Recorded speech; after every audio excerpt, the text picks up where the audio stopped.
Bonjour et bienvenue donc sur cette nouvelle vidéo. Aujourd'hui je refais un point donc sur Darwin X0. J'en avais parlé la semaine dernière, enfin la semaine dernière ou la semaine d'avant. Et donc là je viens de terminer, il y a quelques jours l'incubation. Et donc je fais un petit point sur là où j'en suis. Alors comme vous pouvez le voir, j'ai terminé l'incubation donc avec un rendement négatif. Un drawdown max qui était un peu moins négatif la dernière fois quand ça s'est terminé.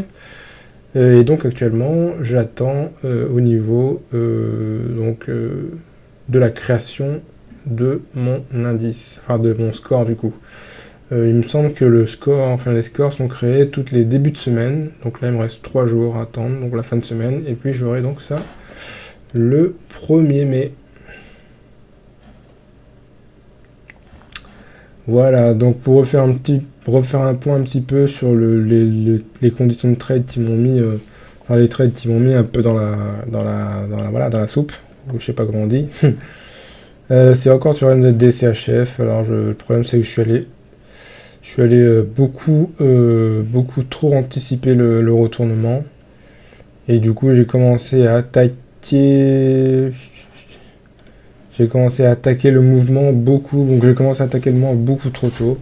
Donc voilà, j'aurais dû attendre ce support et puis j'aurais dû mettre un stop beaucoup plus large pour pouvoir récupérer le rebond.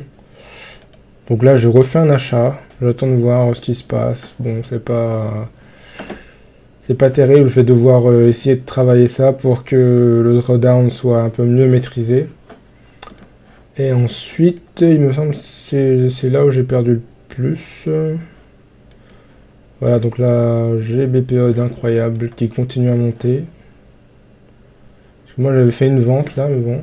Après, on arrive quand même sur des plus hauts en mensuel. Voilà, puisqu'on arrive à 1,90 qui va être un plus haut. Voilà, donc après, si 1,90 est cassé, on va aller chercher encore beaucoup plus haut, donc à 2. 2,02, 2,05. Je pense qu'on aura une petite quand même correction si on casse un 90, que les gens vont commencer à prendre des bénéfices, arriver à ce niveau-là.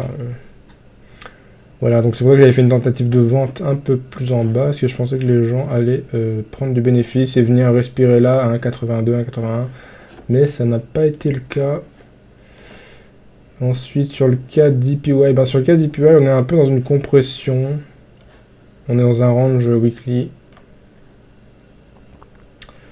Donc range weekly qui reste pour l'instant dans ces bornes là.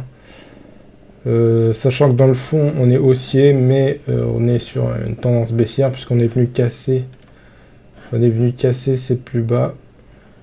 Mais le prix peut très bien rétablir là en faisant un 101. Donc pour l'instant je vais attendre que ça revienne un petit peu plus haut pour faire des shorts. C'est vrai que là on n'est plus tellement sur le plus haut. Donc pour l'instant, stand by.